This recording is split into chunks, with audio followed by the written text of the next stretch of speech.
Surabaya Mengaji. Yuk, dukung dakwah Surabaya Mengaji. Salurkan harta terbaik Anda untuk operasional dakwah.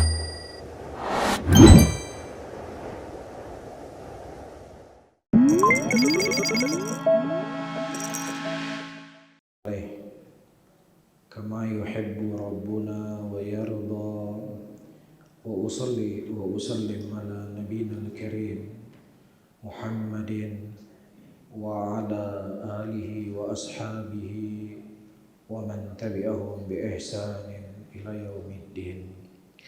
Saudara-saudaraku kaum muslimin dan kaum muslimat rahimani wa rahimakumullah. Kalau kita kembali ke belakang sebelum datangnya Rasulullah SAW dan sebelum dimulai dakwah, kita akan mendapatkan kondisi orang-orang jahiliyah pada waktu itu dalam kondisi yang sangat terhinakan.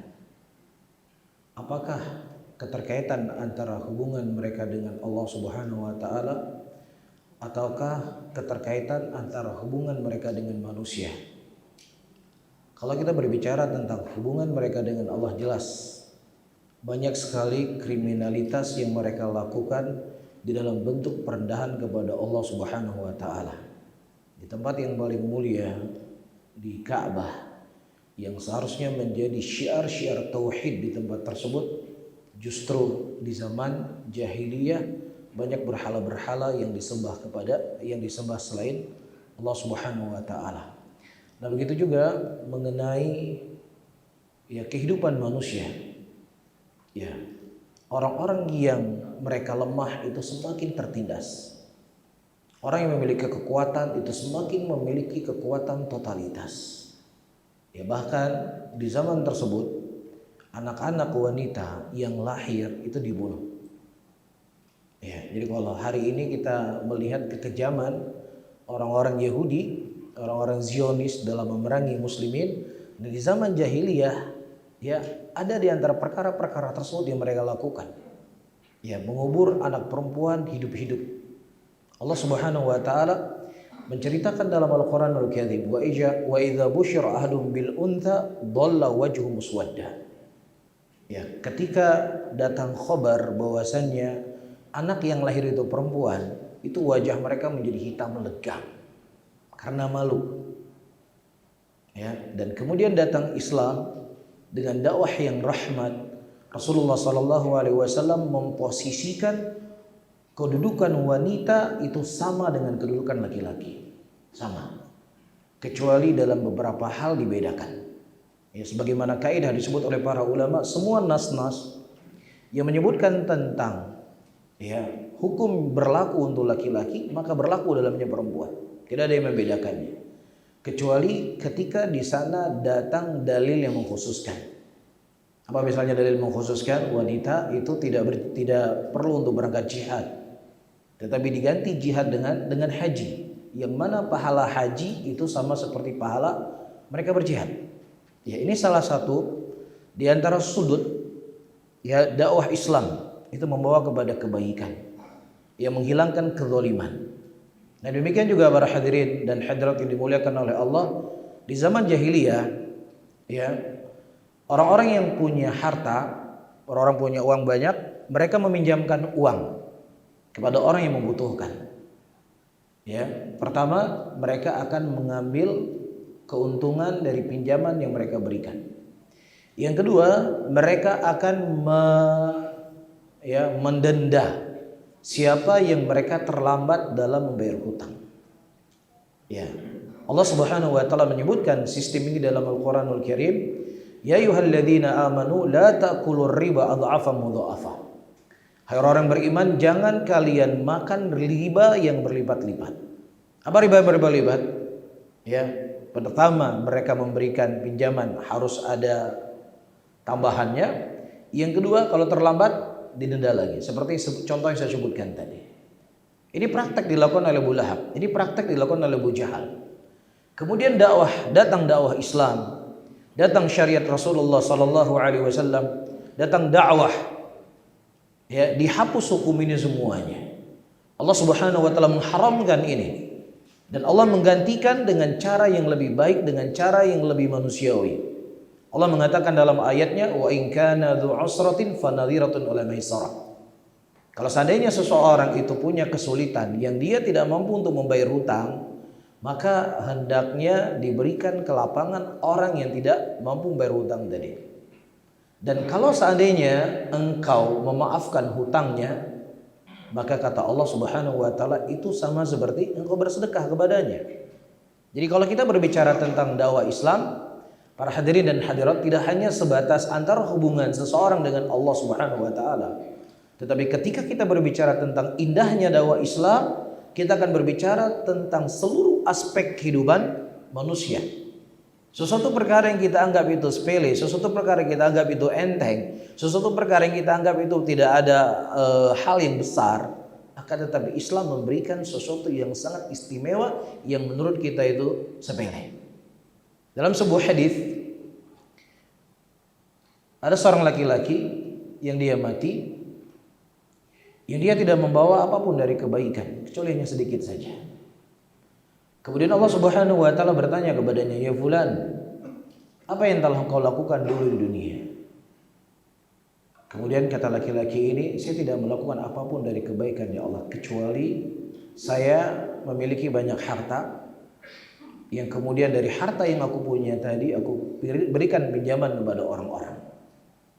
Setiap tiba waktu tempo untuk menagih hutang, ya, aku mengirim utusanku dan aku katakan kepadanya, kalau seandainya mereka mampu untuk membayar hutang dari ambillah, dan kalau seandainya mereka tidak mampu untuk membayar hutang, maka maafkanlah.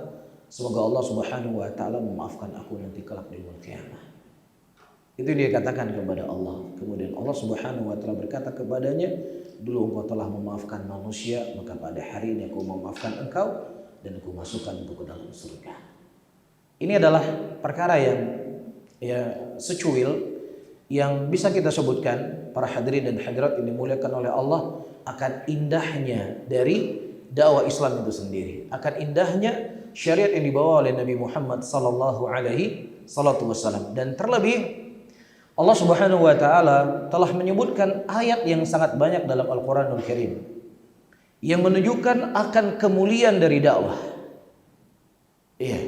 Di antaranya Allah Subhanahu wa taala mengatakan, ya, wa man ahsanu qawlan mimman da'a ila Allah wa amila salihan wa qala innani minal muslimin. Wa man ahsanu qawlan mimman da'a ila Allah. Ya, siapa yang lebih baik ucapan orang-orang yang mereka menyeru manusia kepada Allah Subhanahu wa taala.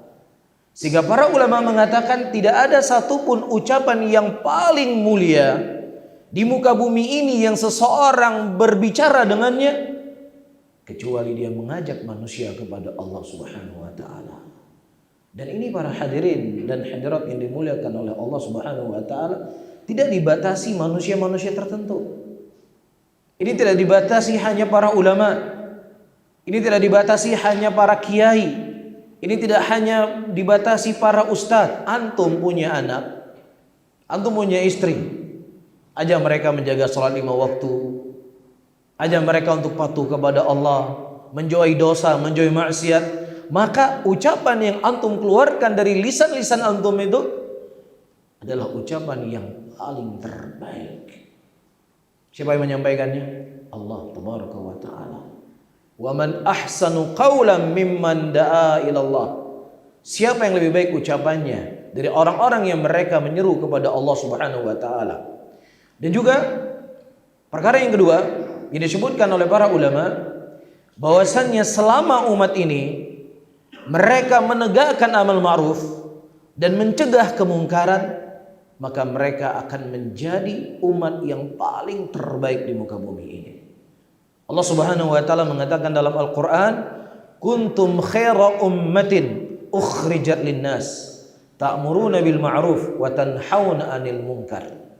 Kalian akan menjadi selalu umat yang terbaik yang dikeluarkan oleh Allah Subhanahu wa taala kepada manusia. Ya, untuk apa? Ta'muruna bil ma'ruf wa tanhauna 'anil munkar. Engkau mengajak manusia kepada perkara yang ma'ruf dan mencegah manusia dari kemungkaran. Wa tu'minuna billah. Dan juga dengan engkau beriman kepada Allah Subhanahu wa taala. Dan juga yang ketiga, para hadirin dan hadirat yang dimuliakan oleh Allah, dakwah ini akan menjadi sebab seseorang akan masuk di dalam rahmatnya Allah Subhanahu wa taala. Tidak ada satu pun waktu yang kita lalui dalam kehidupan dunia ini kecuali kita butuh kepada rahmatnya Allah Subhanahu wa taala. Kita butuh kepada kasih sayang Allah Subhanahu wa taala. Kita butuh dari penjagaan Allah. Dan di antara bentuk Allah Subhanahu wa taala akan memberikan rahmat kepada hamba-hambanya ketika hamba-hamba itu menegakkan amal ma'ruf dan mencegah dari kemungkaran. Allah Subhanahu wa taala mengatakan dalam Al-Qur'an, wal mu'minuna wal mu'minat ba'dhum awliya'u ba'd ya'muruna bil ma'ruf wa yanhauna 'anil munkar wa yuqimuna as-salata wa yu'tuna az-zakat wa yuti'una Allah wa rasulah. Allah mengatakan mukminun dan mukminat, sebagian mereka saling bersaudara antara satu dengan yang lainnya. Yang kemudian di antara sifat orang-orang beriman itu kata Allah, ya'muruna bil ma'ruf wa yanhauna 'anil munkar. Mengajak kepada perkara yang ma'ruf dan mencegah dari perkara yang munkar. Dan baru setelahnya Allah Subhanahu wa taala menyebutkan wa yuqimunas shalah wa yu'tunaz zakah. Allah Subhanahu wa taala mengedepankan amal ma'ruf dan mencegah kemungkaran. Baru setelahnya Allah menyebutkan apa? Salat, zakat, dan seterusnya. Karena zakat dan salat ini tidak akan berjalan di muka bumi ini sampai ada orang-orang yang mereka menyeru manusia kepada kebaikan ini. Sampai ada manusia yang mengingkari manusia akan bahayanya ketika mereka meninggalkan salat. Tetapi ketika perkara dakwah tidak dijalankan, amal ma'ruf tidak ditegakkan, maka para hadirin dan hadirat manusia itu akan jatuh kepada kebalikan dari ma'ruf itu sendiri. Ketika perkara sholat jarang disinggung, manusia akan meninggalkan sholat.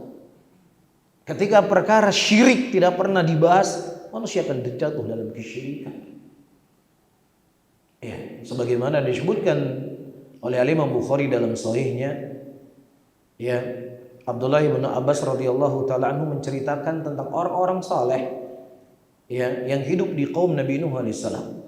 Nah, ketika orang-orang soleh ini meninggal, kemudian mereka membuat patung, membuat gambar-gambar orang-orang soleh tersebut. Mereka letakkan di tempat-tempat tertentu. Kalau mereka melihat orang-orang soleh ini akan memberikan motivasi mereka untuk semangat untuk beribadah. Ya, itu awal perkaranya. Kemudian melalui waktu, berlalunya zaman, dan kemudian syaitan membisiki mereka, kalau dulunya nenek moyang kalian menyembah gambar-gambar ini, menyembah patung-patung ini, kemudian disembahlah kepada Allah Subhanahu wa taala. Disebutkan oleh Syekh Muhammad bin Abdul Wahab, ya, ketika beliau membawa kisah ini, kata beliau, ketika sesuatu perkara itu jarang disinggung, maka manusia akan terjatuh kepada kebalikannya.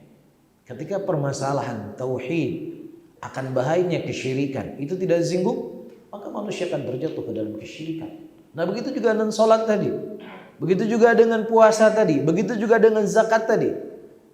Ya, minimal kepada keluarga kita. Ya, karena seperti saya sebutkan tadi di awal, dakwah itu tidak hanya difokuskan kepada orang-orang tertentu. Ya, tetapi diwajibkan kepada orang-orang yang mereka mampu untuk menegakkan dari dakwah itu sendiri sesuai dengan kadar ilmu yang dia punya. Baik. Kemudian selanjutnya, para hadirin dan hadirat, pertolongan Allah Subhanahu wa taala itu akan datang ketika kita menolong agama Allah Subhanahu wa taala. Dan di antara bentuk menolong agama Allah adalah menegakkan amar ma'ruf, mencegah dari kemungkaran. Itu janji Allah dari langit ketujuh. Jadi kalau kita mendapatkan umat Islam hari ini dalam keadaan lemah, ketahuilah di antara sebab lemahnya umat Islam hari ini, ya, tugas yang mulia ini sudah tidak dijadikan sebagai satu tujuan dalam kehidupannya. Ya, berapa banyak orang tua dia punya anak-anak, ya, siang dan malam dia berpikir kalau seandainya saya mati, apa yang dimakan oleh anak saya. Siang dan malam dia bekerja mencari nafkah agar anaknya bisa hidup nyaman, tenang, tentram. Tapi sedikit sekali ada orang tua berpikir, ya, kalau seandainya saya mati, apakah anak saya masih berpegang di atas agama ini atau tidak? Kalau seandainya saya mati dan anak saya juga mati, kira-kira anak saya bisa selamat nggak nanti kelak di dunia? Itu hampir tidak terpikir oleh orang. Nah, kalau seandainya orang tua yang menjadi pusat, ya, komando lah ya dalam sebuah rumah tangga, dia tidak peduli dengan anak-anaknya, bagaimana lagi dengan yang lainnya? Maka ini sebab terbesar lemahnya umat Islam hari ini. Ya, Allah Subhanahu wa taala mengatakan dalam Al-Qur'an, "Wa la yansurunallahu man yansuruh, innallaha laqawiyyun aziz." Sesungguhnya Allah Subhanahu wa taala akan menolong siapa yang menolong agamanya. Dan Allah Subhanahu wa taala itu Maha kuat dan Maha mulia. Alladzina immakkannahum fil ardi wa aqamus salata wa atuz zakata wa amaru bil ma'ruf wa nahaw 'anil munkar walillahi 'aqibatul umur. Alladzina immakkannahum fil ard, sesungguhnya orang-orang yang kami memberikan kedudukan kepada mereka di dunia ini, kami berikan mereka kekuatan, kami berikan kepada mereka kemuliaan, kami berikan mereka kewibawaan di mata musuh-musuh mereka. Kapan itu? Wa aqamus shalah. Ketika mereka menegakkan sholat. Iya, kemudian ketika mereka mengeluarkan zakat. Dan yang ketiga syahid daripada ayat ini, ketika mereka mengajak manusia kepada perkara yang ma'ruf dan kemudian mereka mencegah dari kemungkaran.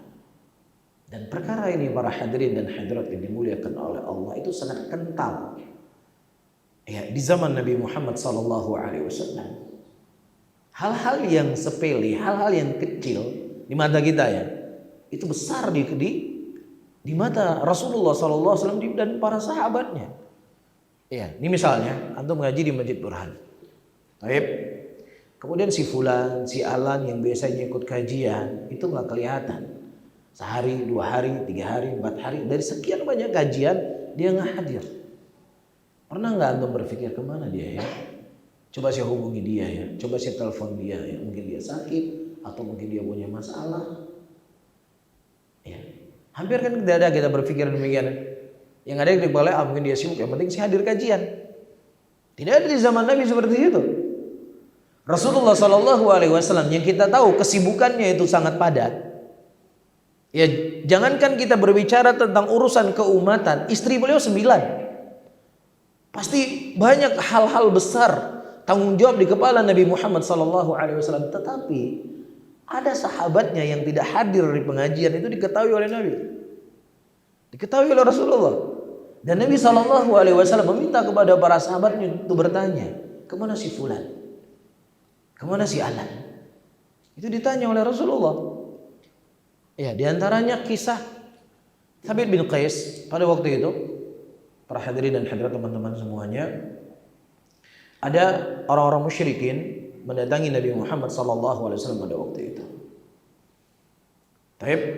Dan kemudian di sisi Rasulullah SAW ada Thabit bin Qais dan juga ada Hisam bin Thabit pada waktu itu. Nah kemudian ya datanglah orang musyrikin berbicara. Dan dia menyebutkan syair-syairnya. Karena di zamannya Nabi kita Muhammad SAW itu gaya bahasa itu menjadi sebuah tren, menjadi suatu perkara yang viral, yang seseorang itu dianggap hebat ketika mereka punya gaya bahasa yang indah. Makanya dari mukjizat yang Allah Subhanahu wa taala turunkan kepada Rasulnya, Allah menurunkan apa? Al-Quran. Kalau kaum Nabi Musa pada waktu itu mereka lagi rame-ramenya, viral-viralnya masalah apa?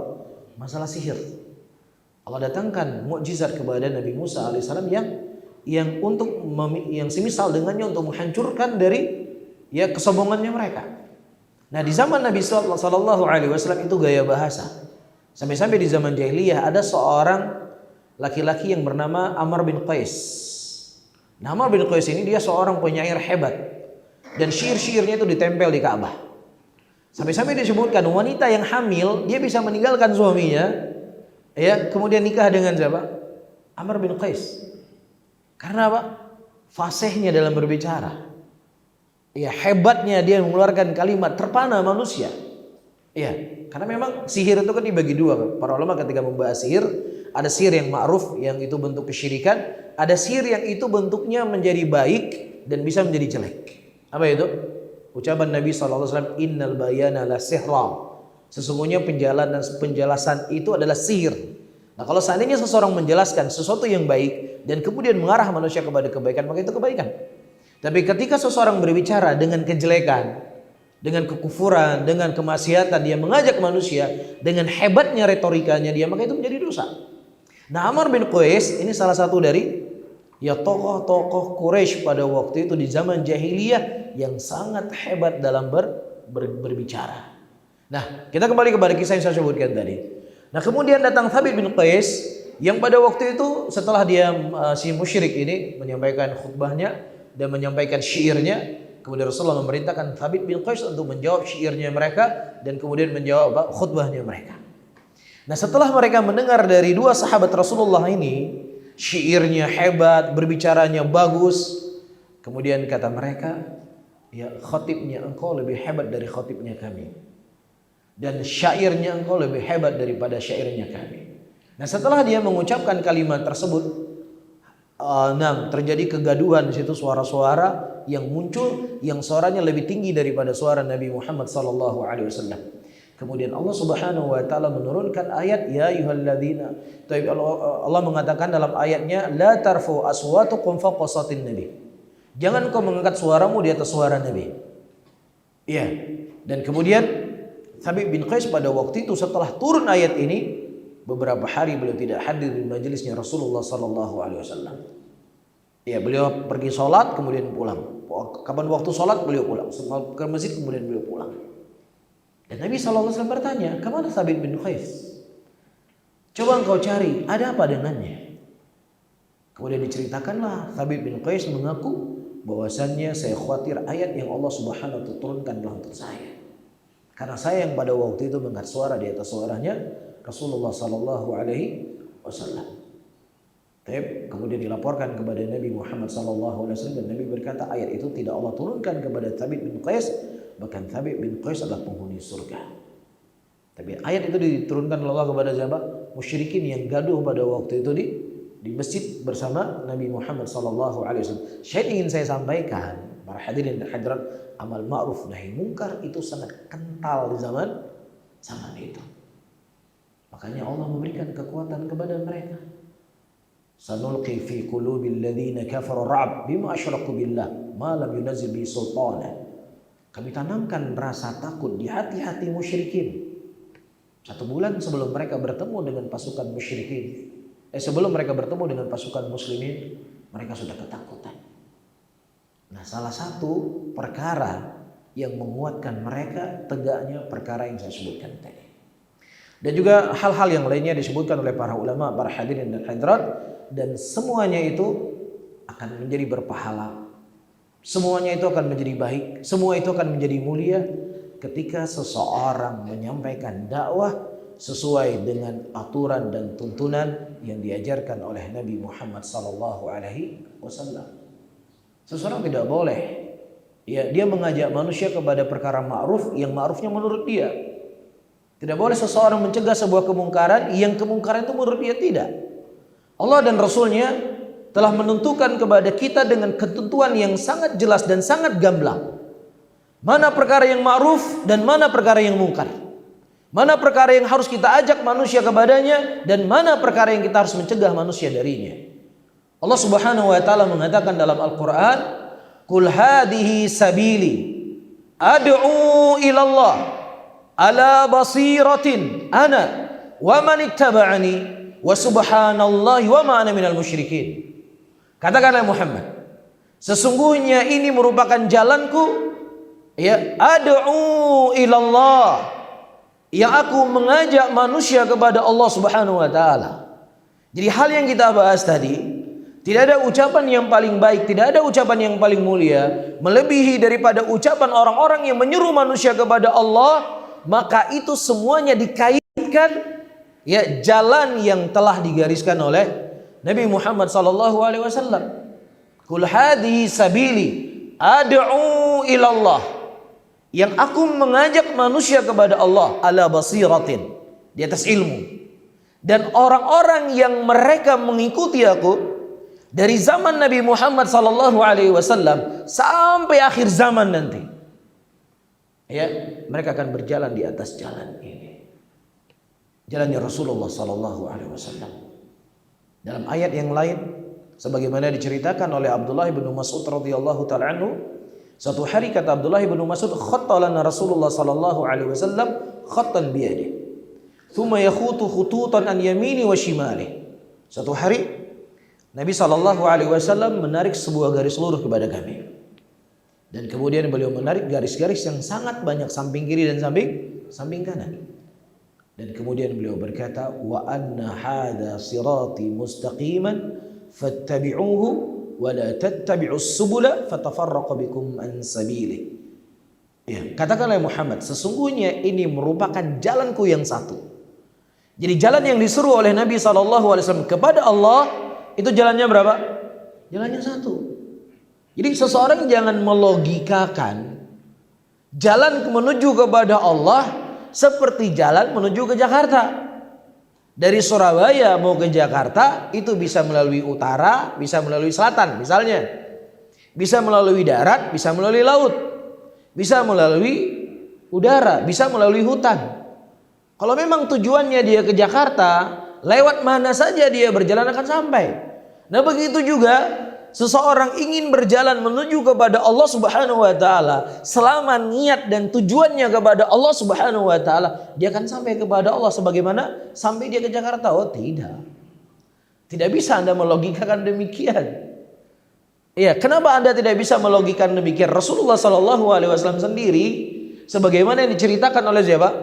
Oleh Abdullah bin Mas'ud radhiyallahu taala anhu, beliau memerintahkan kepada kita, wa anna hadza sirati mustaqiman, sesungguhnya ini merupakan jalanku yang satu, fattabi'uhu, ikutilah daripada jalan yang satu tersebut, dan jangan kalian mengikuti daripada jalan-jalan yang banyak tadi, ya, karena jalan yang banyak ini akan memisahkan kalian daripada jalan yang satu. Jadi logikanya begini para hadirin, kita anggaplah ini jalan yang lurus, siratal mustaqim. Ketika seseorang di sini dia mulai berpaling sedikit saja dia berpaling. Ya, dia berpaling 3 derajat misalnya. Ya, 3 derajat kalau dia terus berjalan, dia akan semakin melebar. Semakin apa? Semakin jauh. Saya sebutkan contohnya. Orang-orang yang diingkari oleh Abdullah bin Mas'ud radhiyallahu taala anhu pada waktu itu di masjid, ya mereka berzikir berjamaah. Kemudian mereka beralasan, wah Abdullah bin Mas'ud, kami tidak menginginkan daripada ini kecuali kebaikan. Kami ingin baik, kami ingin menuju kepada Allah, kami ingin mengharapkan ridha Allah. Dan kemudian kata Abdullah bin Mas'ud, berapa banyak orang-orang yang mereka menginginkan kebaikan tapi dia tidak sampai kepada pintunya. Saya ingin saya sampaikan, orang yang tadinya dia menyelisih dari jalan Rasulullah SAW hanya sedikit kan dia menyelisih. Dia berzikir, zikirnya tidak sesuai seperti zikirnya Nabi Muhammad SAW dan diingkari oleh Abdullah bin Mas'ud, dan ternyata mereka tidak mengindahkan pengingkaran tersebut. Apa yang terjadi? Yang menceritakan tentang kisah ini, mereka melihat orang-orang yang tadinya berzikir berjamaah di masjid yang diingkari oleh Abdullah bin Mas'ud, mereka berada di garda paling terdepan dalam memerangi siapa? Sahabat Nabi Muhammad SAW. Ya, dan ini sebagaimana disebutkan oleh Imam Ibnu Qayyim rahimahullah, bahwasanya sebuah kebidahan, sebuah maksiat dimulai dari kecil, kemudian dia akan semakin besar, dan semakin besar. Jadi ketika seseorang berpaling sedikit saja, falamma azaghu, ketika dia mulai berpaling sedikit, azaghallahu qulubahum, kemudian Allah Subhanahu wa taala akan memalingkan mereka. Maka di sini para hadirin dan hadirat, hal yang paling terpenting, ya, ketika seseorang akan mengajak manusia kepada yang ma'ruf dan mencegah manusia dari kemungkaran, yang harus dibekali dulu adalah ilmu. Dia harus bekali apa? Ilmu. Dakwah itu akan menjadi indah ketika dakwah itu dibarengi dengan ilmu. Dakwah yang tidak dibarengi dengan ilmu hanya modal semangat, ya, hanya modal hamasiyah, ya, kesemangatan yang menggebu-gebu, tanpa dibarengi dengan ilmu, maka ini tidak akan menegakkan dakwah. Walaupun terkadang orang berpikir ini sebagai bentuk pembelaan kepada kebenaran, sebagai bentuk pembelaan kepada al-haq. Ketika mereka tidak dibarengi dengan ilmu, maka ini merupakan awal dari kehancuran mereka.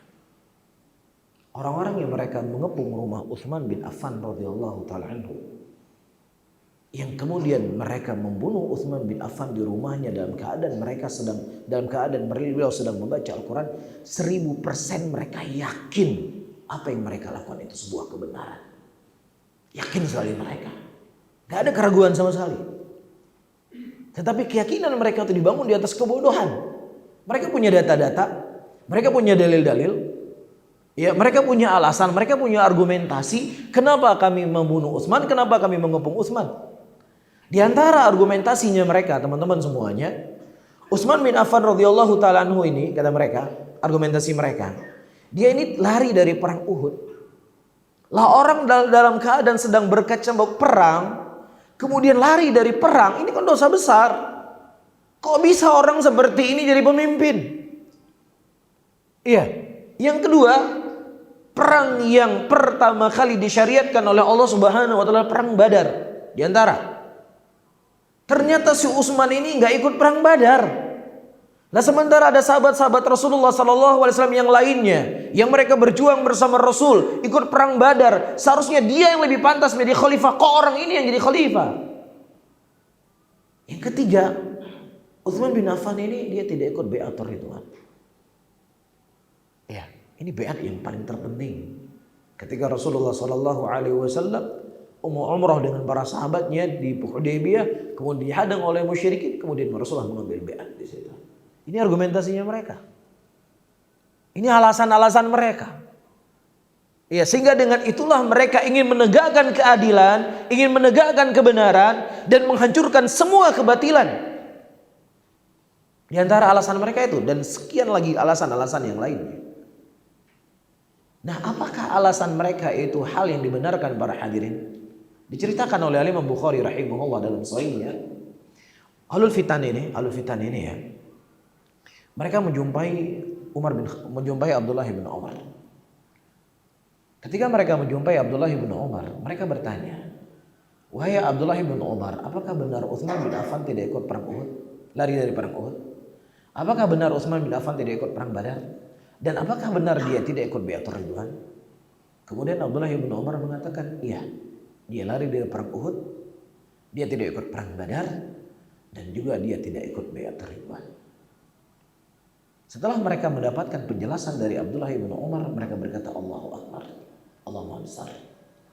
Jadi mereka ingin mengatakan kebenaran telah terungkap hari ini. Apa yang kita lakukan, pergerakan yang kita lakukan, perjuangan yang kita lakukan didukung oleh sahabat ini. Itu. Ya, karena mereka yakin sekali apa yang mereka tegakkan itu adalah apa? Jihad. Kemudian kata Abdullah bin Umar, "Ente kemari dulu, saya jelaskan kepada kamu bagaimana duduk permasalahannya." Ya, pertama di perang Badar, istrinya Utsman bin Affan, beliau adalah putrinya Rasulullah, ya, sakit. Dan Nabi sebagai pemimpin perang dan Rasul pada waktu itu memberikan izin kepada Utsman untuk tidak ikut terlibat dalam peperangan. Dan kemudian beliau akan mendapatkan pahala yang sama seperti orang yang berperang. Nah, mereka mendengar, kisahnya mereka dengar. Ini kisah sama-sama. Ya, faktanya ada, Utsman tidak ikut perang Badar. Cuman pandangan orang berilmu dengan pandangan ahlul fitan, pandangan orang yang jauh dari ilmu, pandangan orang yang cuma semangat saja, kan jauh sekali. Jauh nggak? Pandangan orang berilmu, Utsman bin Affan dapat pahala yang sama. Ini menunjukkan kemuliaannya beliau. Beliau nggak berjihad, nggak berperang, tapi pahalanya seperti pahala orang berjihad. Ini kan sebuah kemuliaan. Iya. Tetapi mereka jadikan itu sebagai alasan apa? Untuk menghalalkan darahnya Utsman. Jadi bisa saja faktanya sama, ya, dalilnya sama, tapi kesimpulannya yang berbeda. Antara orang yang punya ilmu dengan orang yang punya modal semangat. Hati-hati. Hati-hati mengajak manusia kepada ma'ruf, mencegah kemungkaran tanpa disertai dengan ilmu. bukan pahala yang kita dapatkan, tapi kehancuran yang akan kita peroleh di dunia dan di akhirat. Kemudian yang kedua, para hadirin yang dimuliakan oleh Allah, kata Abdullah bin Umar, iya, ketika terbunuh Mus'ab bin Umair, dan Mus'ab bin Umair itu wajahnya sangat mirip dengan Nabi Muhammad sallallahu alaihi wasallam, ya, dan tujuan perang Uhud, di antara salah satu tujuan Uhud, ayyuhal ikhwah rahimani wa rahimakumullah, musyrikin hanya ingin membunuh Nabi saja. Itu saja tujuan mereka. Rasulullah terbunuh, udah selesai masalah semuanya. Dan ketika Mus'ab bin Umair terbunuh, mereka berpikir itulah Nabi Muhammad sallallahu alaihi wasallam, sehingga tersebarlah isu kalau Rasulullah sudah meninggal. Dan kaum muslimin, pasukan pada waktu itu dibagi menjadi 3. Pasukan yang mereka meletakkan senjata-senjata mereka, tidak berbuat apa-apa karena Rasulullah telah meninggal. Pasukan yang kedua diantaranya Utsman bin Affan lari ke kota Madinah.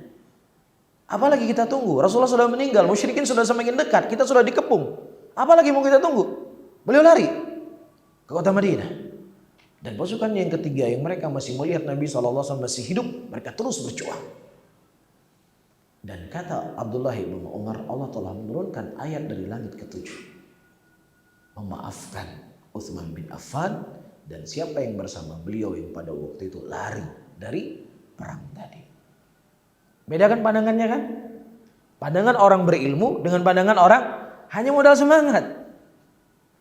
Yang ketiga, Rasulullah Shallallahu Alaihi Wasallam pada waktu itu mengutus Utsman bin Affan, yang tidak ada orang yang pantas untuk tugas ini yang lebih pantas, nggak ada kecuali beliau. Dan ketika Rasulullah membaiat sahabat-sahabatnya, beliau mengatakan, hadi yadu Utsman, ini tangannya Utsman. Di tangannya Rasulullah menggantikan tangan Utsman. Jadi Rasulullah menggantikan Utsman untuk berbaiat. Bedakan kesimpulannya? Beda nggak para hadirin? Nah, apakah alul fitan ini mendengar nasihatnya Abdullah bin Umar? Tadi kan sudah Allahu Akbar kan? Udah Allahu Akbar kan tadi? Allahu Akbar, kita yang menang, berarti kita begini, didukung dan lain sebagainya. Dan ketika ternyata Abdullah bin Umar menjelaskan dan menyelisih dari hawa nafsunya, mereka tetap juga tidak menerima. Ya, makanya para ulama di sana menerangkan dan menjelaskan, terkadang ketika kita ingin menerangkan sebuah kebenaran dan membantah sebuah kebatilan, terkadang tujuannya bukan untuk orang yang berada dalam kebatilan tadi. Apalagi orang-orang yang sudah sudah jumud, yang sudah berkerak di situ dia. Tapi sebagai tanggung jawab untuk menegakkan amar ma'ruf, dan juga untuk mengokohkan hati orang-orang yang beriman, dan juga untuk menetapkan orang-orang yang mulai dengan keraguannya. Iya, orang-orang yang menuduh Aisyah radhiyallahu taala berzina pada waktu itu dari kalangan munafikin, Allah turunkan ayat dari langit ke-7. Bermanfaat nggak untuk mereka? Bermanfaat nggak untuk mereka? Nggak bermanfaat untuk mereka. Tapi buat orang-orang beriman sangat bermanfaat. Jadi keyakinan mereka kalau Aisyah adalah wanita yang suci. Nah, di sini para hadirin, faedah yang ingin saya sampaikan, dakwah itu akan menjadi baik. Dakwah itu akan menjadi indah ketika dakwah itu dibarengi dengan ilmu. Ya, modal semangat tidak cukup akan tegak sebuah kebenaran tersebut. Ketika Rasulullah SAW dicela oleh Yahudi, dia mengatakan, asam alaik ya Muhammad, celaka bagi engkau ya Muhammad. Mencela Rasulullah, mencela Rasulullah adalah kemungkaran yang tidak ada khilafnya di situ.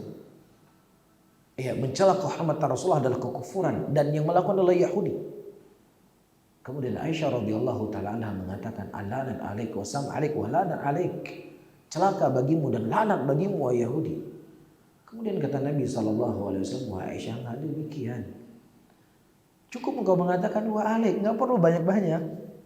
Dia enggak melanat saya, kenapa kamu lanat dia? Iya. Apa syahid yang kita ambil dari kisah ini? Syahid yang kita ambil, kebenaran itu tidak akan kuat dengan modal semangat. Maka disinilah seseorang harus rajin belajar, rajin untuk menuntut ilmu. Ya, jangan rajin berdebat. Ya, jangan menjadi pejuang-pejuang yang hakikatnya sebenarnya tong kosong nyaring bunyi. Ya dakwah ini bukan siapa yang paling berani vokal teman-teman semuanya, bukan. Bukan siapa yang paling berani berbicara, siapa yang paling berani bersikap, enggak. Dakwah itu pasti dilihat al-maslahat dan mafsadahnya. Bukan hanya sekedar ya siapa yang paling berani. Wah ini dia ini Masya Allah dia paling kokoh, dia itu paling berani dia berbicara. Enggak seperti itu timbangannya. Kalau kita menimbang sesuatu adalah siapa yang paling vokal, siapa yang paling berani, maka secara tidak langsung dalam banyak hal dan kondisi kita mengatakan Rasulullah Nabi kita nggak berani. Rasulullah itu berjalan dari Madinah menuju Mekah. Ya, setelah sekian tahun beliau tidak kembali ke Mekah untuk bertawaf di Ka'bah. Akhirnya pada tahun 7 Hijriah atau 6 Hijriah Rasulullah berjalan dengan 2000 sahabatnya, 2000 sahabat untuk umroh, dan mereka sudah membawa hewan-hewan ya hadyu mereka. Ya untuk mengumumkan kepada orang musyrikin Quraisy kami nggak ingin perang. Kami cuma ingin tawaf di Ka'bah dan kami akan membagi ya hadyu ini kepada fuqaranya Mekah. Iya, setiba di Hudaybiyah, itu kan Hudaybiyah dengan Mekah itu tinggal hanya beberapa jam saja, setengah jam mungkin kalau naik mobil.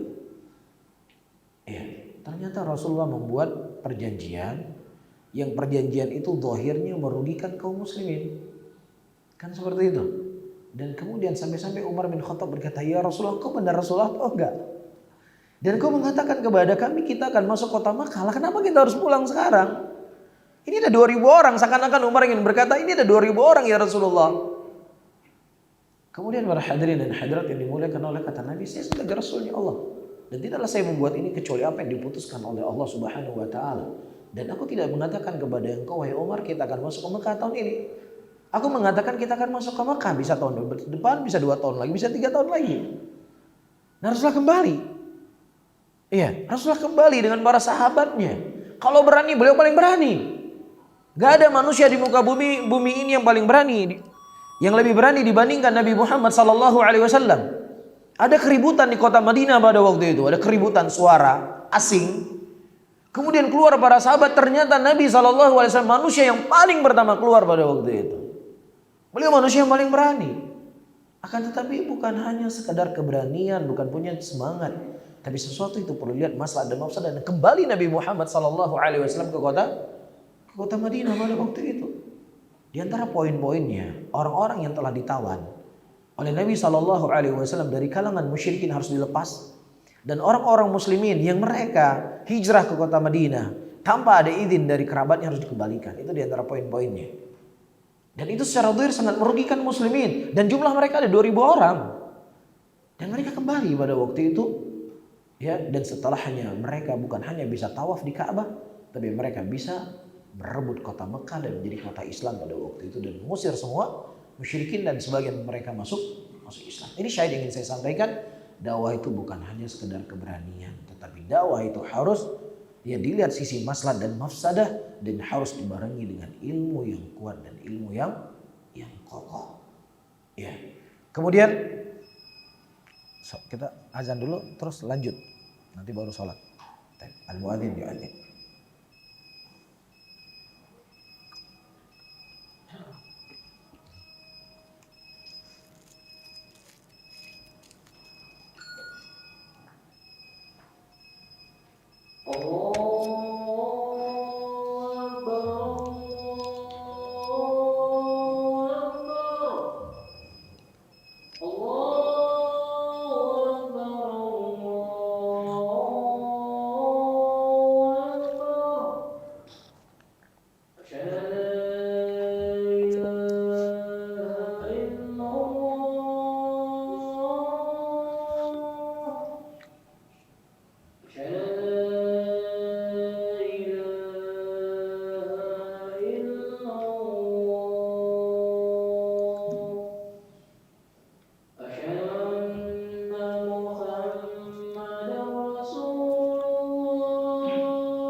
Kemudian kita lanjutkan para hadirin dan hadirat rahimani rahimakumullah.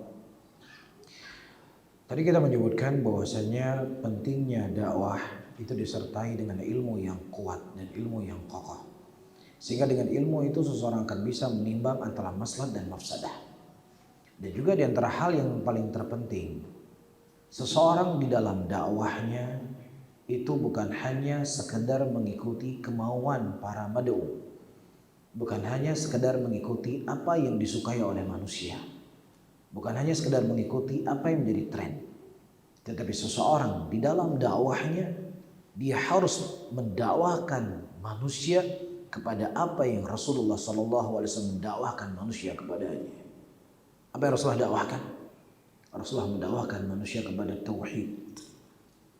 Dari awal beliau berdakwah di kota Mekah sampai beliau berhijrah ke kota Madinah.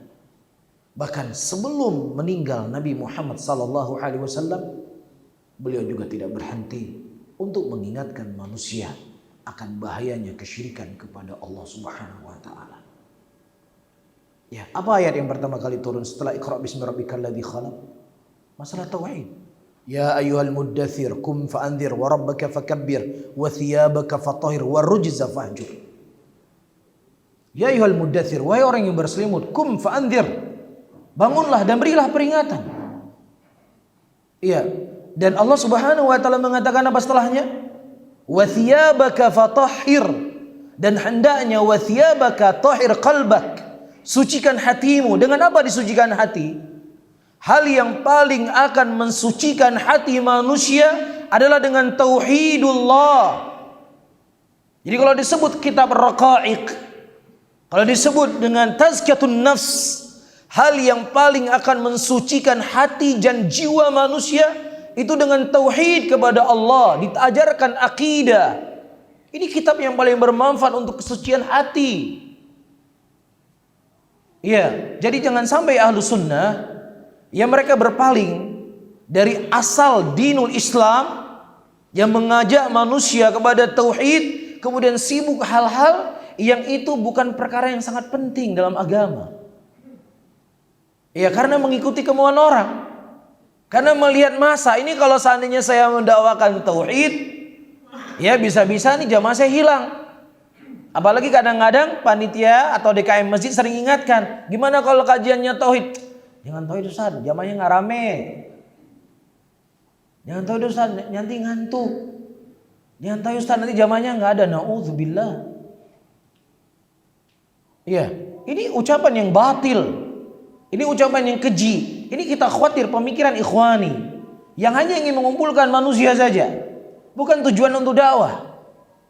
Ya, dakwah yang paling penting tauhid. Antum bayangkan, ya, Umar bin Khattab radhiyallahu taala anhu itu belum lama meninggal Rasulullah sallallahu alaihi wasallam ketika beliau menjadi khalifah. Tapi hati manusia itu cepat sekali terjadi perubahan. Pohon yang kita cerita tadi di baiat para sahabat Rasulullah, di zaman Umar bin Khattab radhiyallahu taala anhu sudah mulai datang orang-orang untuk bersemedi di pohon itu. Mereka punya keyakinan di pohon dulu Nabi berdiri di sini. Dulu Nabi membaiat para sahabatnya di sini. Ini pohon disebutkan oleh Allah dalam Al-Qur'an. Pasti ada kelebihan pohon ini dibandingkan dengan pohon-pohon yang lainnya. Mulai mereka. Padahal itu belum jauh daripada zaman kenabian.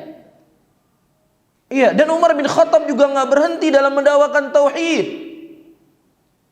Lah kita hari ini para hadirin dan hadirat yang dimuliakan oleh Allah, apa yang didengar oleh muslimin hari ini?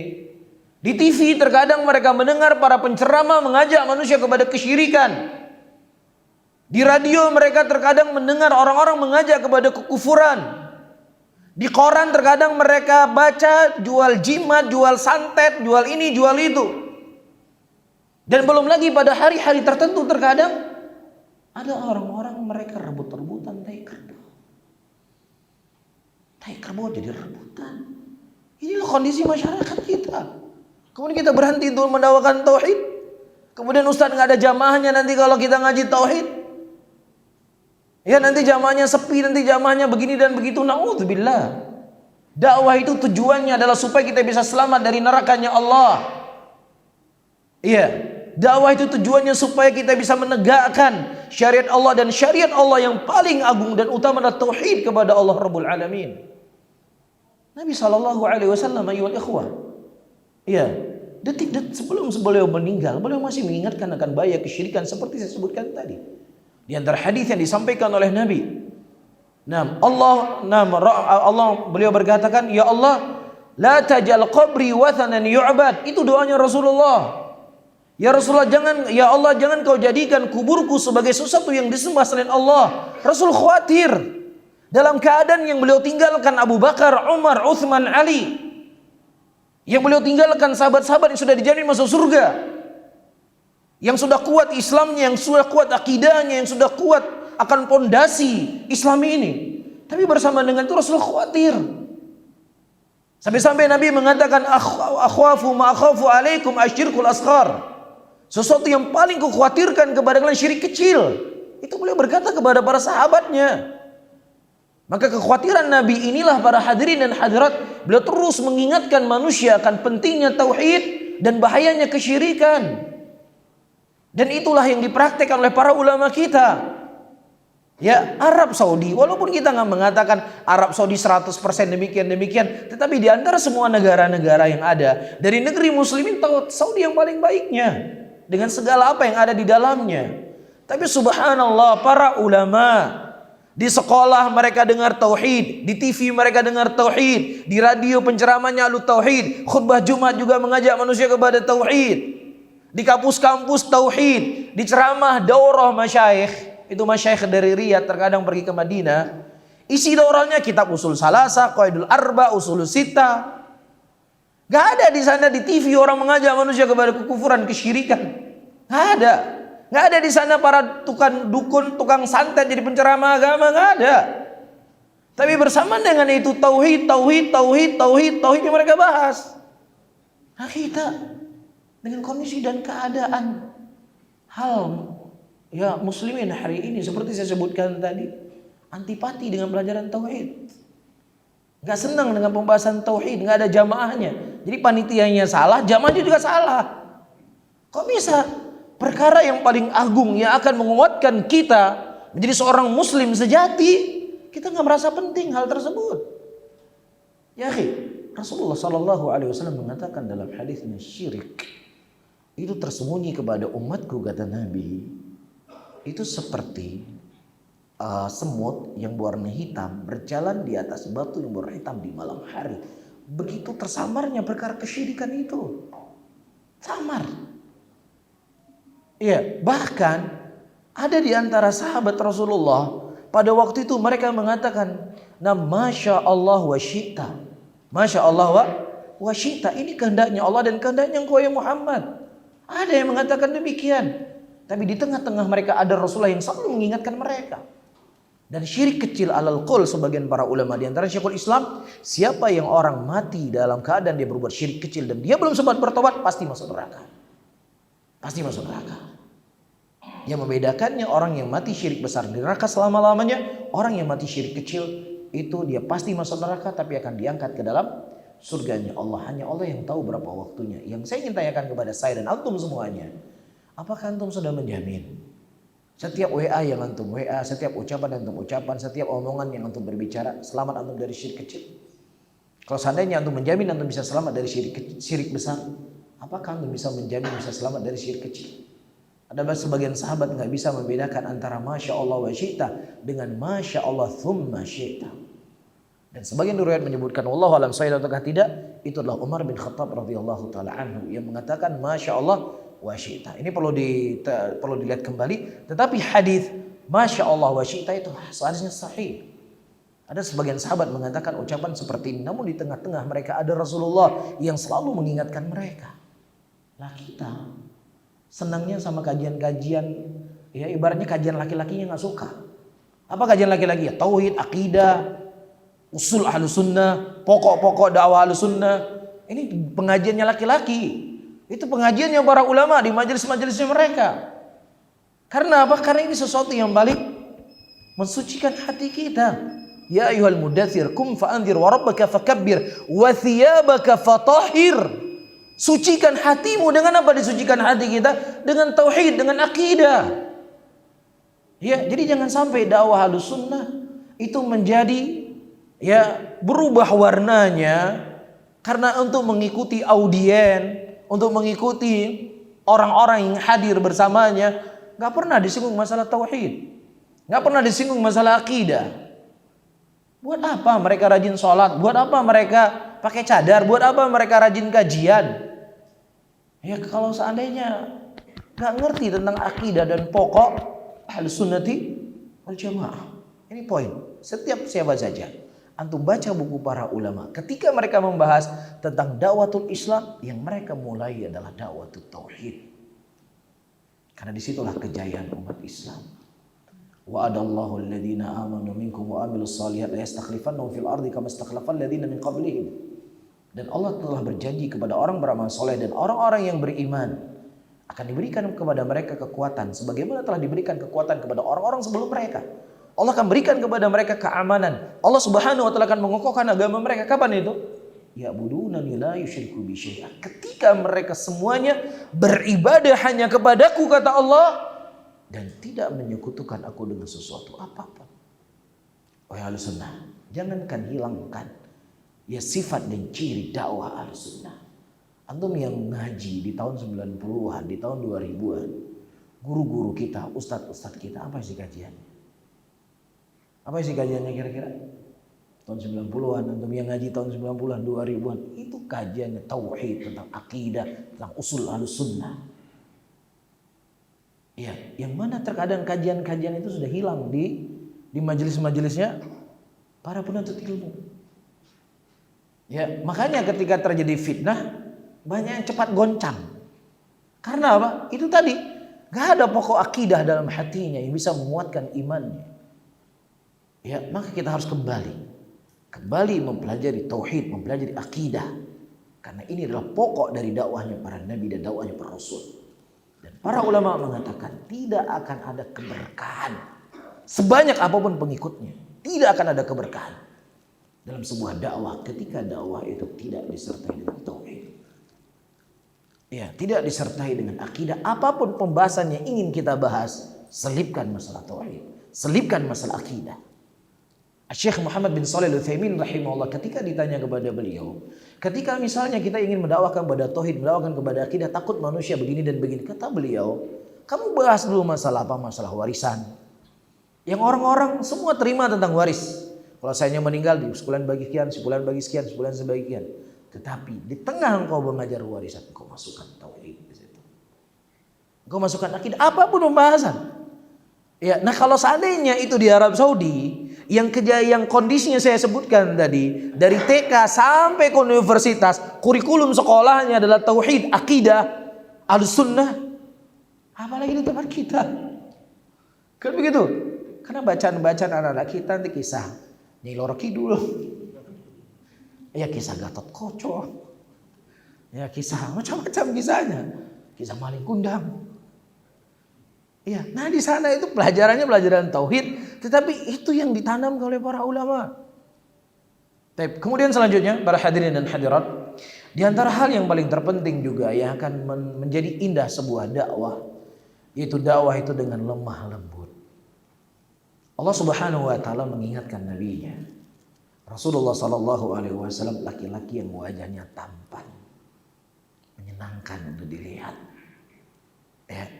Kemudian beliau adalah orang yang paling baik keturunannya di muka bumi ini. Dan beliau adalah orang yang paling dicintai oleh para sahabatnya. Saking cintanya para sahabat kepada Rasulullah sallallahu alaihi wasallam, mereka rebut-rebutan air liurnya Rasulullah. Mereka rebutan bekas wudunya Nabi Muhammad sallallahu alaihi wasallam. Ya, bahkan pernah suatu hari para hadirin dan hadirat Thauban radhiyallahu taala anhu satu hari tidak melihat Nabi sallallahu alaihi wasallam. Pembantunya Rasulullah tidak melihat Nabi dari pagi sampai malam hari. Kemudian Rasulullah melihat dia seperti orang yang sakit.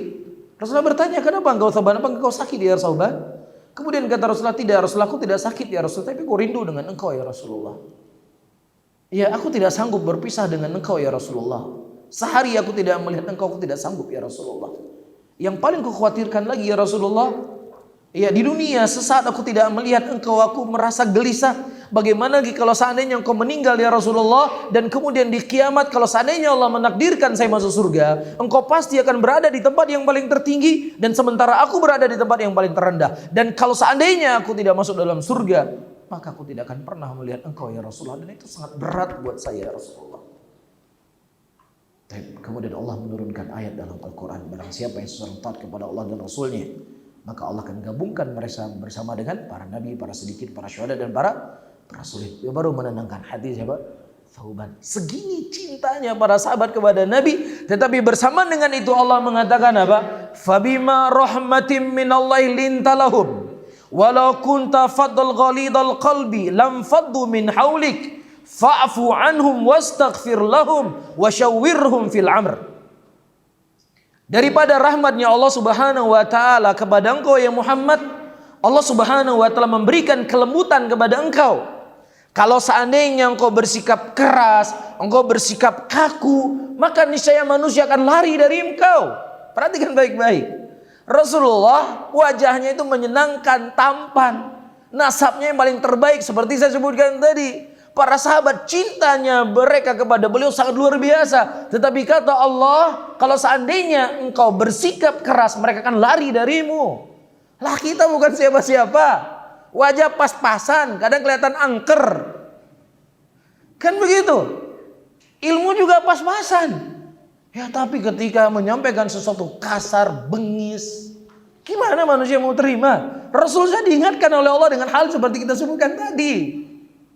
Yang manusia di depan kita belum tentu cintanya kepada kita, belum tentu dia cinta sama kita. Ini mereka sudah cinta kepada Rasul, tapi ini yang Allah ingatkan kepada beliau.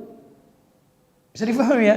Sampai-sampai disebutkan para hadirin dan hadirat, ya, bahwasannya la ya'muru bil ma'ruf wa yanha 'anil munkar. Jangan orang melakukan amal ma'ruf dan mencegah dari kemungkaran kecuali dia punya 3 sifat yang ada pada dirinya.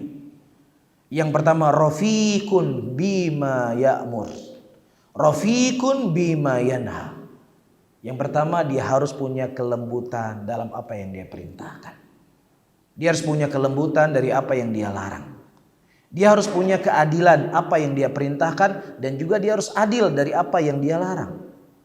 Yang ketiga, alimun bima ya'mur. Dia harus mengetahui apa yang diperintahkan, dan dia harus mengetahui apa yang dia larang. Maka disebutkan oleh Syekh di sini, fasifatur rifq wal lin min sifati dururiyah lidu'a. Sifat lemah lembut ini merupakan sifat yang mendasar dari seseorang yang mengajak manusia kepada Allah Subhanahu wa ta'ala. Jelas ya? Ini hal yang penting. Karena ketika kita mau berdakwah, kita bukan berada di sebuah pentas, ya, pertarungan, perkelahian atau apapun namanya. Tapi yang namanya dakwah adalah untuk merangkul manusia agar mereka bisa melihat bagaimana indahnya dari Islam itu sendiri. Makanya kita melihat teman-teman semuanya, para hadirin dan hadirat, sedikit lagi ya, kita melihat dakwah yang diemban oleh Nabi SAW itu dimulai dengan akhlak. Diceritakan, ya, dari Khadijah radhiyallahu taala anhu pada waktu Nabi SAW mendapatkan wahyu pertama kali, yang Jibril mendatangi beliau. Kemudian beliau mendatangi istri beliau dan Rasulullah berkata, laqad khasyitu ala nafsi, aku telah khawatir pada diriku sendiri. Kemudian faqalati Khadijah radhiyallahu taala anha, kemudian Khadijah radhiyallahu taala anha berkata, kalla wallahi ma yakhzikallahu abada. Tidak wahai Muhammad, Allah tidak akan pernah menyia-nyiakan engkau selama-lamanya. Allah tidak akan pernah meninggalkan engkau selama-lamanya. Kenapa? Innaka latasilur rahmi. Engkau, ini sebelum Nabi diangkat sebagai Rasul ya. Ini awal sekali ketika datang malaikat Jibril. Ya, alasan Khadijah kenapa Allah tidak akan pernah meninggalkan Rasulullah. Yang pertama, Nabi SAW itu kata Khadijah, engkau suka menyambung tali silaturahmi, dan engkau juga suka membantu orang-orang yang lemah, dan juga engkau suka memberikan uang kepada orang yang fakir, dan engkau adalah orang yang suka memuliakan tamu. Wa tu'inu ala nawaibil haqq, Ya, dan engkau suka membantu manusia ketika dia mendapatkan musibah. Ini akhlak mulia yang telah dimiliki oleh Rasulullah sallallahu alaihi wasallam, dan ini bukan sebagai pembatas, tetapi ini sebagian sifat mulia yang dimiliki oleh Nabi sebelum beliau diangkat sebagai rasul. Makanya dari metode para ulama kita terdahulu, sebelum mereka mempelajari hadis, sebelum mereka menghafal Quran, sebelum mereka berjalan untuk menuntut ilmu, yang pertama kali mereka kedepankan adalah akhlak. Karena akhlak itu modal utama akan mudahnya diterima dakwah yang kita sampaikan. Yang kedua, kalau sudah selesai kajiannya sampaikan ya.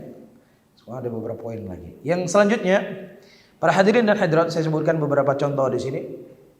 Ya, hadis yang diriwayatkan oleh Abu Hurairah radhiyallahu taala anhu yang menunjukkan akan pentingnya dakwah, pentingnya bagi seorang dai menghiasi dirinya dengan akhlak.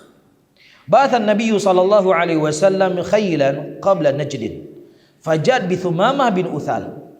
Rasulullah sallallahu alaihi wasallam pada waktu itu mengirim pasukan ke Najd, dan kemudian mereka menawan Thumamah ibnu Uthal. Thumamah ibnu Uthal ini adalah seorang tokoh musyrikin yang sangat benci kepada Islam, sangat benci kepada Nabi Muhammad sallallahu alaihi wasallam, dan dalam peperangan dia banyak membunuh muslimin pada waktu itu. Farabatuh, ya, ditangkap dia sebagai tawanan, farabatuh, kemudian diikatlah dia bisariyatin, ya, umud min sawaril masjid, diikatlah dia di pojok dari pojok masjid. Para teman-teman semuanya perhatikan baik-baik ya, karena kasus-kasus belakangan ini, kasus Palestina dan lain sebagainya, banyak sekali orang-orang yang bermain-main dalam fitnah dalam bab ini. Ya, terkhusus Syiah dalam setiap fitnah selalu mereka bermain. Dan di antara halnya, ya, selalu akan menyudutkan Arab Saudi, kan begitu ya. Kita sebenarnya Syiah itu yang mereka ingin sudutkan Arab Saudi, apa yang mereka ingin sudutkan? Ajaran yang ada di dalamnya. Sebenarnya itu yang mereka ingin tunjukkan. Ya, Islam yang ada di Arab Saudi, yang kita ketahui itulah Islam yang dibawa oleh Nabi kita Muhammad SAW dengan segala kekurangan-kekurangan yang sesungguhnya yang kita ketahui bersama.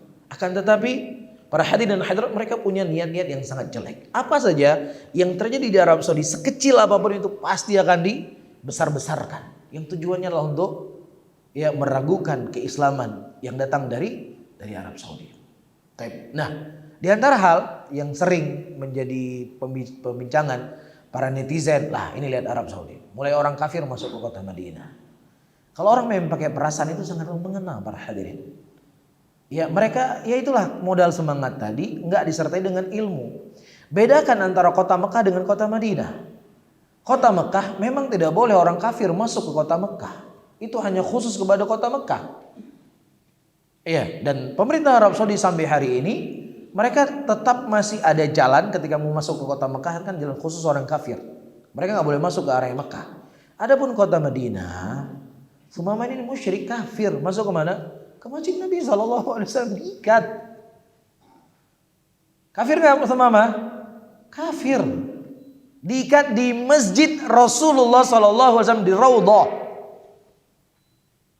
Ya, dan hadis-hadis yang lain yang sangat banyak. Jadi nggak ada masalah orang kafir masuk ke kota Madinah. Yang nggak boleh masuk ke kota Makkah. Mudah-mudahan dengan dia masuk ke kota Madinah, melihat ketenangan kota Madinah, melihat masjid Rasulullah Sallallahu Alaihi Wasallam, mudah-mudahan mereka bisa mendapatkan apa? Mendapatkan hidayah. Sebagaimana kisah Sumamah di sini. Tapi perhatikan baik-baik. Ini kisah mungkin sebagian itu sudah mendengar, dan kisah ini yang luar biasa. Kemudian fakharaja ilaihi Nabi sallallahu alaihi wasallam faqala ma indak ya Sumamah. Dan kemudian Nabi sallallahu alaihi wasallam keluar kepadanya dan berkata, apa yang kau dapatkan wahai Sumamah? Qala indi khairun ya Muhammad, saya ini baik ya Muhammad.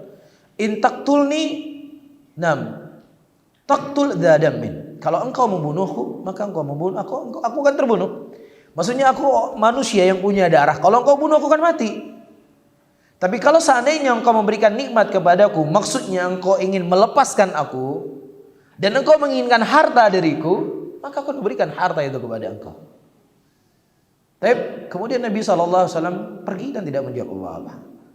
Keesokan harinya Rasulullah SAW kembali berkata, "Ma indak ya Thumamah?" Apa yang ada pada diri engkau wahai Thumamah? Dan Thumamah mengulangi kembali apa yang kita sebutkan tadi. Kalau engkau ingin membunuhku wahai Muhammad, aku orang yang punya darah, aku akan mati. Tapi kalau seandainya engkau yang menginginkan sesuatu harta dariku, kau berikan apapun yang engkau inginkan. Dan Nabi SAW tidak menjawab pada waktu itu, dan kemudian beliau pergi pada hari yang ketiga. Kemudian pada hari yang ketiga, ayyuhal ikhwah rahimani wa rahimakumullah, Thumama dilepas oleh Nabi SAW. Kemudian beliau mandi di sebuah sumur yang dekat dengan masjid, dan kemudian beliau masuk masjid. Setelah beliau masuk masjid, beliau berkata, asyhadu an la ilaha illallah wa asyhadu anna Muhammadar Rasulullah. Ya, beliau diikat di masjid itu bukan dijamu selayaknya seorang pembesar, enggak diikat. Ya, tetapi Thumamah melihat akhlaknya Nabi Muhammad SAW, melihat akhlaknya para sahabat.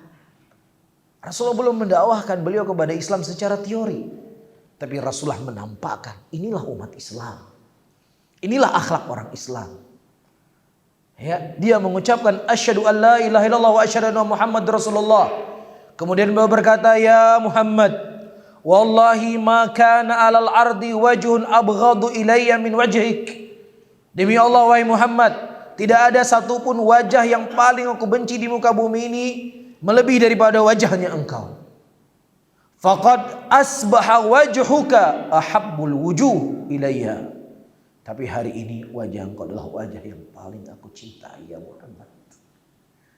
Tidak ada agama yang paling ku benci di muka bumi ini melebihi daripada agamamu.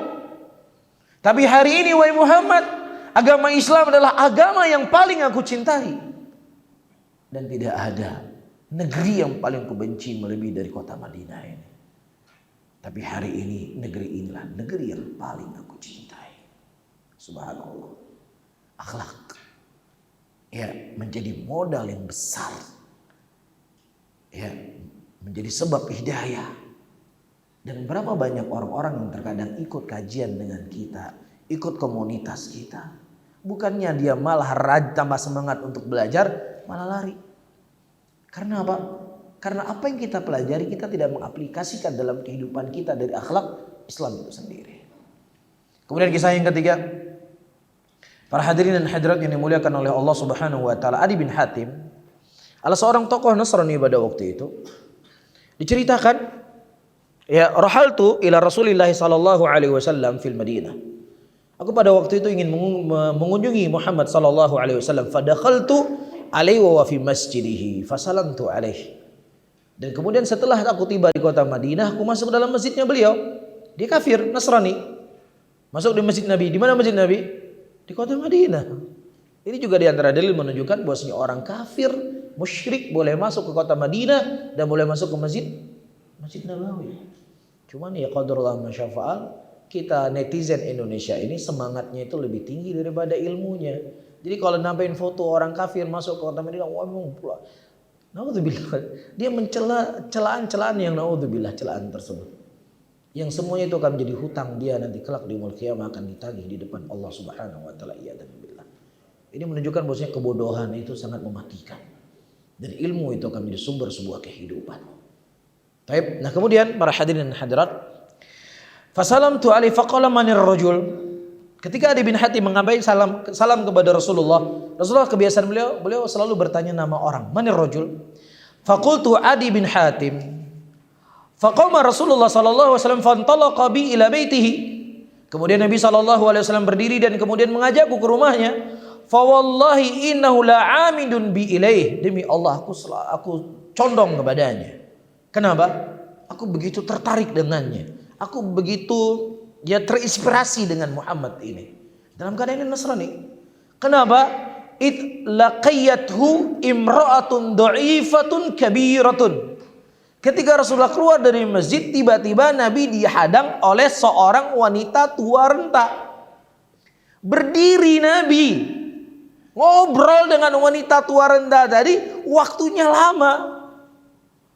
Kata Adi bin Hatim, ini bukan raja ini. Kok bisa? Ya, dicegat oleh seorang wanita tua, bukan siapa-siapa, bukan penguasa yang sama dengan beliau, bukan orang kaya raya. Wanita yang lemah, yang tua mengajak bicara Nabi. Nabi sapa? Nabi berhenti lama di situ. Ini bukan raja ini.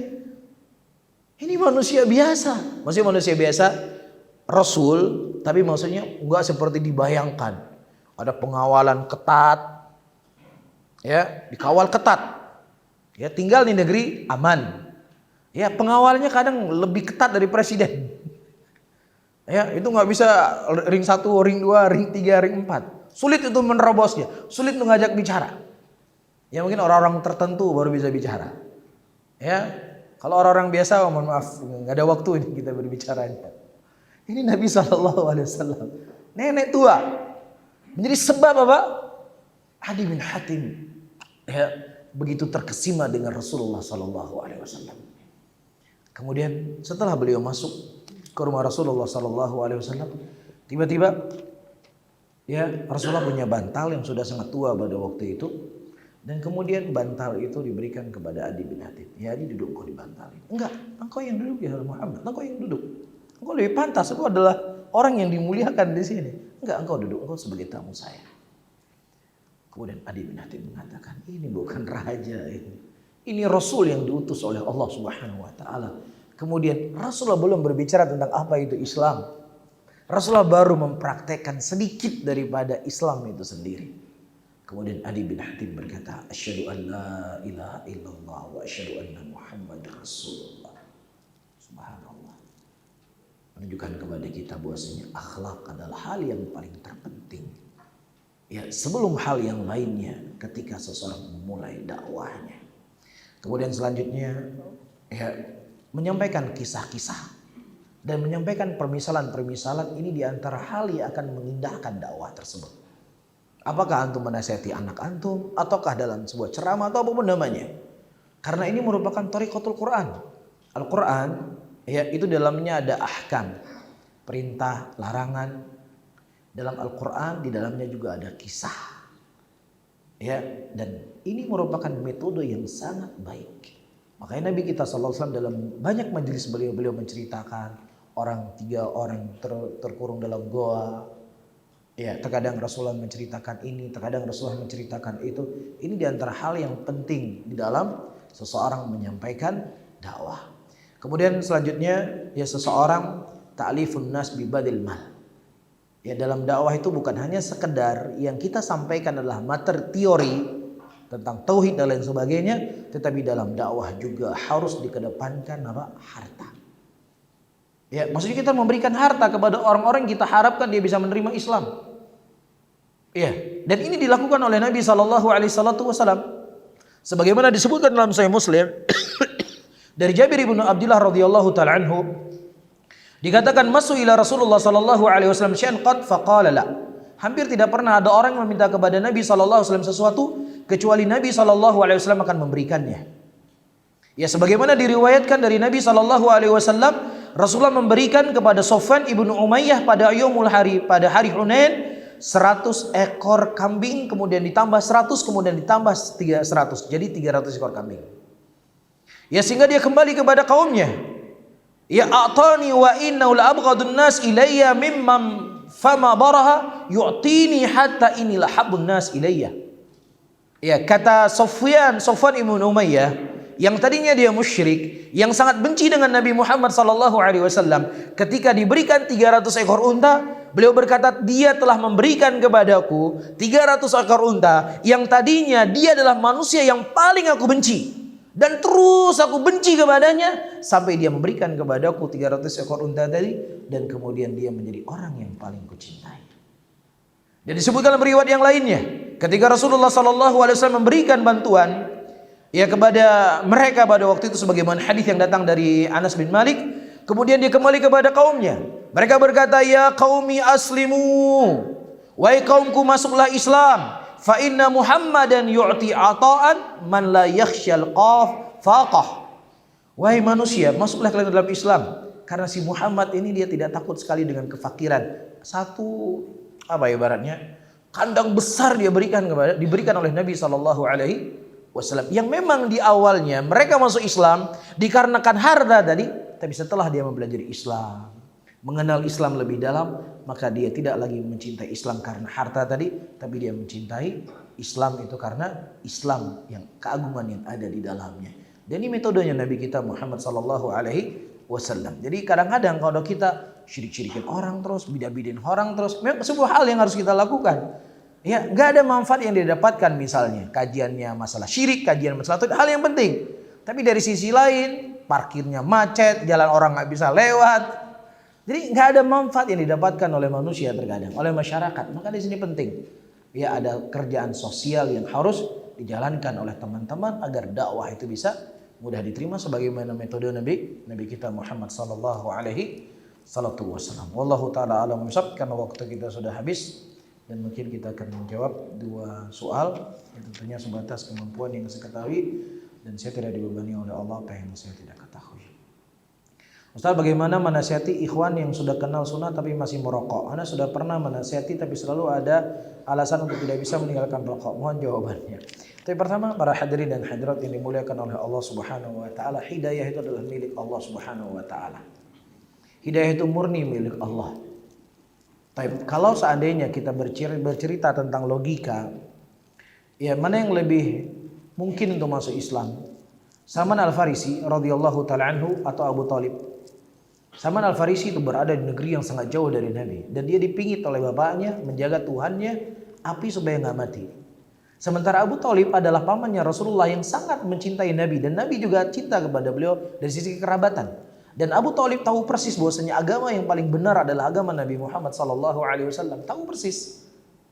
Tetapi Allah memberikan hidayah kepada Salman Al-Farisi dan tidak memberikan hidayah kepada siapa? Kepada Abu Thalib. Ya, ini menunjukkan kepada kita hidayah itu milik Allah. Tugas kita apa? Tugas kita hanya sekedar menyampaikan. Tugas kita hanya sekedar menasihati. Saya dan antum semuanya nggak lebih fasih dalam berbicara dibandingkan Nabi Nuh alaihissalam. Nabi Nuh alaihissalam berdakwah 900 tahun lebih, anaknya nggak masuk Islam. Ya, Nabi SAW berdakwah dengan akhlak yang mulia, pamannya juga nggak bisa masuk Islam.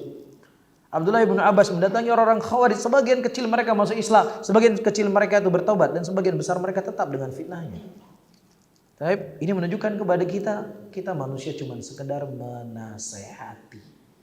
Ya, dan di sana ada satu ucapan yang sangat indah, ya rahimahumullah.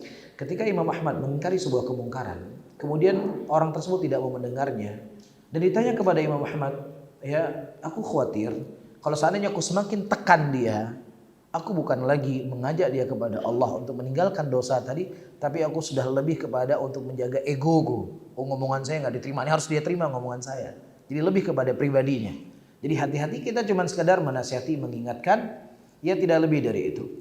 Tapi sambil kita berdoa kepada Allah Subhanahu wa taala agar Allah memberikan hidayah kepadanya. Namun perlu kita ketahui Allah Subhanahu wa taala ketika menyebutkan tentang wali-walinya, wali-wali Allah itu ada 3. Ada yang fastabiqul khairat, berlomba-lomba dalam kebajikan. Ada yang muqtasidun, dia berada di tengah-tengah. Iya, dia melakukan kewajiban, dia menjauhi dosa, tapi dia nggak banyak amalan-amalan sunnahnya. Ada orang zalimul li nafsih, dia melakukan kebajikan, melakukan kewajiban, tapi juga dia berbuat dosa. Jelas ya? Nah, wallahu taala alam bisawab. Dengan kaidah yang kita sebutkan tadi, harus adil dalam kita mengajak manusia kepada yang ma'ruf dan juga harus adil dalam mencegah manusia dari kemungkaran. Jadi jangan kita melihat saudara kita itu seakan seperti Fir'aun sudah.